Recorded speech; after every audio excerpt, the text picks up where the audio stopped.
आजकाल सर्व स्पर्धा परीक्षांमध्ये गणिताचे असे प्रश्न विचारले जातात की ज्याच्यामध्ये ऑप्शनने प्रश्न सुटतो. हा प्रश्न असाच आहे. प्रश्न बघा, जो एमपीएससी कंबाईन 2024च्या परीक्षेत विचारला. समीरने एकूण 360 रुपयाला काही सफरचंद खरेदी केले. पहिल्या वाक्यावरून कळतं काही, आणि तेच विचारणार आहेत. समीरने मुळात किती सफरचंद खरेदी केले? बघा ना, हे ऑप्शन आहेत. मग आता आपण काय करूया, समीरकडे 360 रुपये आहेत आणि पहिल्या ऑप्शन नुसार त्याने 24 सफरचंद खरेदी केले असं मानूया. भाग देऊया आपण. 24 एके 24, 12 उरले, 24 पाचा 120. म्हणजे एक सफरचंद किती रुपयाचं होतं? 15 रुपयांचं.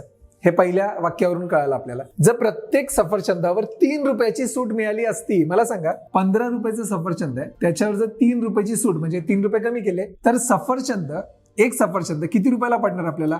12 रुपयांना. आहेत किती रुपये त्याच्याकडे?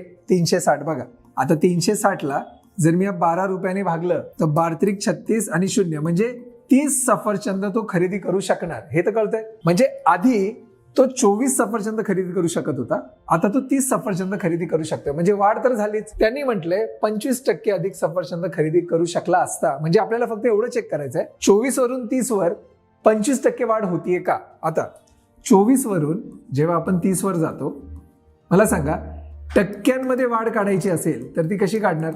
24 आणि 30 मधला फरक तो वर ठेवणार आपण, जो आहे 6. कशावर वाढ होणार आहे? 24 वर, त्याला ठेवणार खाली आणि गुणिले 100% तर आपण करतोच.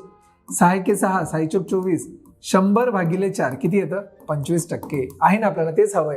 म्हणजे सगळं या ऑप्शन मध्ये बसलं, याचा अर्थ ऑप्शन नंबर 1 करेक्ट आहे. तर अशा पद्धतीने हा प्रश्न सोडवायचा होता ऑप्शनने. जर पहिलं ऑप्शन बरोबर नसतं, तुम्ही दुसरं तिसरं चौथं सोडवलं असतं. तुम्हाला वाटेल की सर याला वेळ लागतो का? नाही.